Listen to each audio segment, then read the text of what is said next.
നമസ്തേ. കറണ്ടിന് charge കൂടി. ഇനിയിപ്പോൾ ഇങ്ങനെയൊക്കെ പറ്റുള്ളൂ. യൂട്യൂബിലാണെങ്കിലും ശരി, ഈ വെളിച്ചം വേണമല്ലോ. വെളിച്ചം വേണമെങ്കിൽ കറണ്ട് വേണം, കറണ്ട് വേണമെങ്കിൽ കാശും വേണം. വേറെ മാർഗമൊന്നുമില്ല. അപ്പോൾ ചിലവ് ചുരുക്കൽ പദ്ധതിയായിട്ട് ഇനി ഭേദം പഴയ മണ്ണെണ്ണ വിളക്കാണ് എന്ന് തോന്നുന്നു. മണ്ണെണ്ണ വിളക്ക് കിട്ടാത്തത് കൊണ്ടാണ് ഇന്ന് മെഴുകുതിരി വെളിച്ചത്തിൽ ഈ ലൈവ് വരുന്നത്. സങ്കടം കേട്ടോ. പ്രതിമാസം കൂട്ടിക്കൂട്ടി മനുഷ്യനെ ഒരു വഴിക്കാക്കി. ബില്ലിൽ എന്തൊക്കെയാണ് വരുന്നതെന്ന് ആർക്കും അറിയില്ല. അതിൽ സർചാർജ്, മറ്റേ ചാർജ്, ഇന്ന ചാർജ്, ഈ ചാർജ്, അതുകൊണ്ട് ഫിക്സഡ് ചാർജ്, പിന്നെ വാടക, ഇങ്ങനെ ഇനത്തിൽ അങ്ങനെ വേറെ ഒന്ന്. അതുകൂടാതെയാണ് ഇപ്പം വെറും 16 പൈസയേ ഉള്ളൂ എന്നാണ് പറയുന്നത്.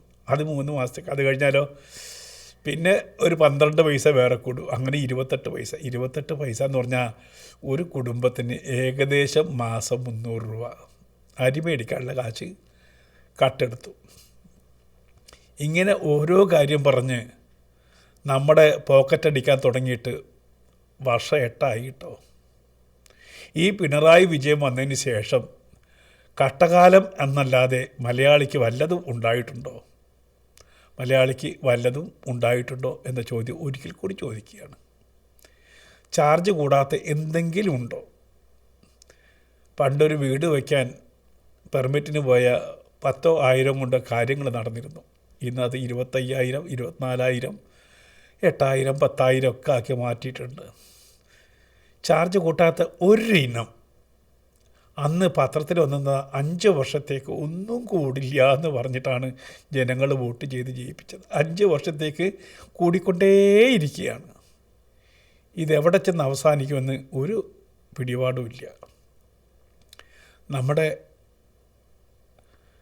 സാധാരണ ജനങ്ങളുടെ കഷ്ടപ്പാട്. ഇപ്പം ഞാനൊക്കെ തൽക്കാലം സോളാർ ഫിറ്റ് ചെയ്തിട്ടുണ്ട്. കാരണം അത്രയും വലിയ ബില്ല് വന്നപ്പോൾ നിവൃത്തികേട് കൊണ്ട് കടം മേടിച്ചിട്ടാണ് ശരി, ഇനി ഇങ്ങനെ കൊടുക്കാൻ പറ്റില്ല എന്ന് പറഞ്ഞിട്ട് സോളാർ ഫിറ്റ് ചെയ്തു. അതുകൊണ്ട് എനിക്ക് മിനിമം ചാർജായിട്ടുള്ള 180 മുതൽ 200, 210 വരെ ഇപ്പോൾ മാസം വരുന്നുള്ളൂ. അതുകൊണ്ട് എനിക്കൊരു ഞെട്ടലുണ്ടാവുന്നില്ല. പക്ഷേ ഈ സോളാറില്ലാത്ത സാധാരണ മനുഷ്യർ ഞെട്ടിക്കൊണ്ടേയിരിക്കും. അതുകൊണ്ട് ഇനി വീട് വയ്ക്കാൻ പോകുന്നവർ നിർബന്ധമായിട്ടും ഈ മേൽക്കൂരയിൽ ഓടിന് പകരം സോളാർ ഫിറ്റ് ചെയ്യുന്ന പദ്ധതി ആവിഷ്കരിക്കണം. കാരണം ആ കാശേ വരുള്ളൂ സോളാറിന്. ഇപ്പം നമ്മുടെ ഒരു കോൺക്രീറ്റ് ചെയ്യുന്ന പണം മതി സോളാർ റൂഫിങ്ങിന്. ആ സോളാർ റൂഫിങ് ചെയ്താൽ ഈ പിടിച്ചു പറയിൽ നിന്നെങ്കിലും രക്ഷപ്പെടാൻ പറ്റും. അപ്പോൾ ഈ KCBയിൽ നമ്മൾ കേൾക്കുന്നത് അവിടുത്തെ ഡ്രൈവർമാരെ ശമ്പളമൊക്കെ കേട്ടാൽ ഞെട്ടും. ഞാൻ അടുത്ത കാലത്ത് അവിടെ ജോലി ചെയ്യുന്ന ഒരു സുഹൃത്ത് പറഞ്ഞു, എൻ്റെ സാറേ നല്ല വരുമാനമാണ്, പിന്നെന്താ ജോലി ചെയ്യണം, ലൈൻമാൻമാർക്ക് ഇതിൻ്റെ മുകളിൽ കയറണം. പക്ഷെ അവിടുത്തെ ഡ്രൈവർമാർക്ക് പോലും നല്ല കുശാലെന്ന് പറഞ്ഞത്. ഈ KCBയിൽ എത്ര കൊടുത്തിട്ടാണെങ്കിലും അതിനകത്ത് കയറി കിട്ടിയാൽ ലാഭാട്ടോ. ഈ പണ്ടെന്നല്ല, ഇപ്പോൾ ഈ സ്കൂളിലൊക്കെ കയറാൻ വേണ്ടിയിട്ട് 10, 20, 25 ലക്ഷം കൊടുക്കുന്നതിൽ ഭേദം KCBയിൽ 1 കോടി കൊടുത്താലും നഷ്ടമില്ല കേട്ടോ. എങ്ങനെയാണ് അതിൻ്റെ സഖാക്കന്മാർക്ക് അതിനൊക്കെ പറ്റുകയും ചെയ്യും. കയറി കൂടുക, ശമ്പളം കൂട്ടുക. യൂണിയനാണ് അവിടെ ഭരിക്കുന്നത് പോലും. അവിടുത്തെ MD ഈ KCBയിൽ MD ഒരു പട്ടിയുടെ വിലയില്ലെന്നാണ് കേട്ടത്. യൂണിയൻ പറഞ്ഞാൽ മുള്ളണം, യൂണിയൻ പറഞ്ഞാൽ 2 പോകണം, യൂണിയൻ പറഞ്ഞാൽ കുനിഞ്ഞ് നിൽക്കണം. അങ്ങനെ യൂണിയൻ പറയുന്നത് മാത്രം കേട്ട് മുന്നോട്ട് പോകുന്ന ഒരു സംവിധാനമാണ് KCB എന്ന് ഇപ്പോൾ കേൾക്കുന്നു.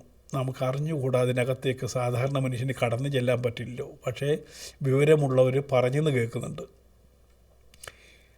ചുരുക്കി പറഞ്ഞാൽ നമ്മളെയും കൊണ്ടേ പോകൂ പിണറായി വിജയൻ. 2 കൊല്ലം കൂടിയുണ്ട്. ആ 2 കൊല്ലത്തിനകത്ത് എങ്ങനെയൊക്കെ മനുഷ്യരെ പിഴിയാൻ പറ്റുമോ, എന്നിട്ടത് സഹാക്കൾ വീതിച്ചു കൊടുക്കാൻ പറ്റുമോ എന്നുള്ളതാണ് ഇന്നത്തെ ചിന്ത.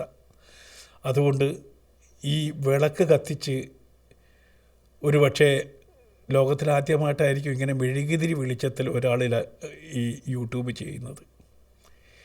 ഒരുപക്ഷെ ഇനി എല്ലാവരും ഈ മാർഗം സ്വീകരിക്കേണ്ടി വരും എന്നുള്ളതിൽ സംശയമൊന്നുമില്ല. അതുകൊണ്ട് പ്രതികരിക്കുക.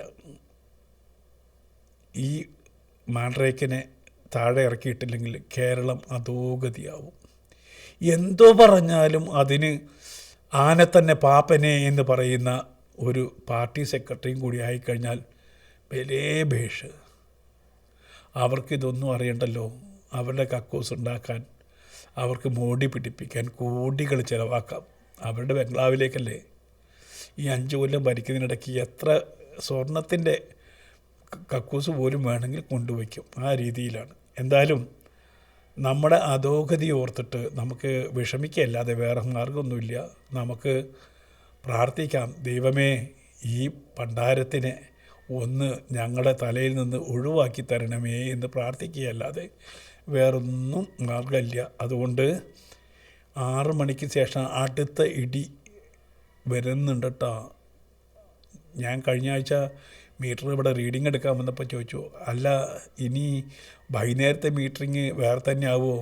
അതൊന്നും വേണ്ട സാറേ, ഇതിനകത്ത് തന്നെ ഉണ്ട്. ഒരു സ്വിച്ച് ഇട്ട് ഇങ്ങനെ ഞെക്കി കഴിഞ്ഞാൽ വൈകുന്നേരത്തെ ലോഡ് അറിയാം, രാവിലത്തെ ലോഡ് അറിയാം. അങ്ങനെ 3 ലോഡ് അറിയാവുന്ന സംവിധാനം മീറ്ററിലുണ്ട് പോലും. അപ്പോൾ വൈകുന്നേരം ഒരു എക്സ്ട്രാ പൈസ വരാൻ പോകുന്നുണ്ട്. ഇത് കൂടാതെ രാത്രി ഉപയോഗത്തിന് പ്രത്യേക ചാർജ്. നമുക്ക് കാത്തിരിക്കാം. ആ രാത്രി ഉപയോഗം, മനുഷ്യന് രാത്രിയിലാണ് കറണ്ട് വേണ്ടത്. സാധാരണ മനുഷ്യർക്ക് പകൽ കറണ്ട് കൊണ്ട് ഏറി വന്ന ഒരു മിക്സി അരി അരയ്ക്കും, അതല്ലെങ്കിൽ തേങ്ങ അരയ്ക്കും. ഇതാണ് പകലത്തെ ഉപയോഗം ഒരു കുടുംബത്തിനുള്ളത്. പിന്നെ വേണമെങ്കിൽ ഒരു ഫ്രിഡ്ജും ഉണ്ടാവും. രാത്രിയിലാണ് ലൈറ്റ് വേണ്ടുന്നത്, ഫാൻ വേണ്ടി വരുന്നത്. എല്ലാ മുറിയിലും ഫാനിടും. അപ്പം രാത്രിയിൽ 6 മണി മുതൽ 10 മണി വരെ എന്ന് പറഞ്ഞു കഴിഞ്ഞാൽ ഏറ്റവും നന്നായി യൂസ് ചെയ്യുന്ന സമയമാണ് കുടുംബത്തിൽ. അതിന് കഴുത്തിൽ കുടുക്കിട്ടിട്ട് നമ്മളിങ്ങനെ കൊല്ലാൻ പോകാമെന്നാണ് കേട്ടത്. ഇനിയിപ്പം നമ്മൾ ചെയ്യുക, നമ്മൾ തന്നെ ഉത്തരവാദി. ഈ കേരളത്തിലെ ജനങ്ങൾ തന്നെയാണ് ഈ ഗതികേടിൻ്റെ മുഴുവൻ ഉത്തരവാദിത്വം ഏറ്റെടുക്കേണ്ടത്. ഈ പഹയനെ രണ്ടാമതും തിരഞ്ഞെടുത്തില്ലേ, സഹിച്ചോ, അനുഭവിച്ചോ എന്നല്ലാതെ വേറൊന്നും പറയാൻ വഴിയില്ല. മെഴുകുതിരി ഇനിയും ആവശ്യമായി വരുന്നത് കൊണ്ട് തൽക്കാലം ഞാൻ നിർത്തുകയാണ്. മെഴുകുതിരി മുതലാവില്ല. മുതലാവുന്ന എണ്ണ, പണ്ടത്തെ ഒരു സിസ്റ്റമുണ്ട്, ആവണക്കിൻ്റെ എണ്ണ ഉണ്ടാക്കി തിരിയിട്ട് കത്തിച്ച ഒരു കാലഘട്ടമുണ്ടായിരുന്നു കേരളത്തിൽ. നമ്മൾ അങ്ങോട്ടാണ് പോയിക്കൊണ്ടിരിക്കുന്നത്. ആ എണ്ണ ഏതാണ്? ഇനി വെളിച്ചെണ്ണ കത്തിച്ചാൽ പോലും ഉറപ്പാണ് ഇത്രയും കാശ് കൊടുക്കേണ്ടി വരില്ല. യൂണിറ്റിൻ്റെ കണക്ക് കൂട്ടുമ്പോഴേ ഇത്രയും കാശ് വേണ്ടി വരില്ല. അതുകൊണ്ട് പഴയ ചിമ്മിനി വ്യവസായം ഒന്ന് കേരളത്തിൽ ആരംഭിച്ചാൽ നന്നായിരിക്കും. മണ്ണെണ്ണ ചിമ്മിനി, അതേപോലെ തന്നെ എന്താണ് ഈ കൂടുതലും ഓട്ട് വിളക്കുകൾ, ഇങ്ങനെ സംവിധാനങ്ങൾ ആർക്കെങ്കിലും പറ്റുമെങ്കിൽ ഈ രാമർ പെട്രോളിനെ പോലെ ഈ രാമർ എണ്ണ കണ്ടുപിടിക്കാൻ ആരെങ്കിലും ശ്രമിച്ചാൽ നന്നായിരിക്കും. കാരണം ഇനി വരാൻ പോകുന്ന വ്യവസായം ഏറ്റവും കൂടുതൽ ആവശ്യമുണ്ടാകുന്നത് കുടുംബങ്ങളിലേക്ക് വെളിച്ചത്തിന്. അതേപോലെ തന്നെ വിശറി വ്യവസായവും നന്നായിരിക്കും. കാരണം ഫാൻ ഇട്ട് കഴിഞ്ഞാൽ അണ്ടം കീറുമല്ലോ. അതുകൊണ്ട് ഇങ്ങനെ വീശിക്കൊണ്ടിരിക്കാവുന്ന സെൽഫ് വിശറികളും ഇത് രണ്ടും പറ്റുമെങ്കിൽ ഇവിടുത്തെ പിണറായി വിജയൻ്റെ വ്യവസായ നയത്തിൽ ഉൾപ്പെടുത്തിക്കൊണ്ട് ധാരാളം യൂണിറ്റുകൾ പഞ്ചായത്ത് തോറും വിശറി യൂണിറ്റും എണ്ണ യൂണിറ്റും പറ്റുമെങ്കിൽ മെഴുകുതിരി യൂണിറ്റും ആരംഭിക്കാനുള്ള സംവിധാനം ഈ ഗവൺമെൻറ് ഉണ്ടാക്കുമെന്ന് നമുക്ക് പ്രതീക്ഷിക്കാം. എന്തായാലും ഇന്നത്തേക്ക് ലാൽ സലാം.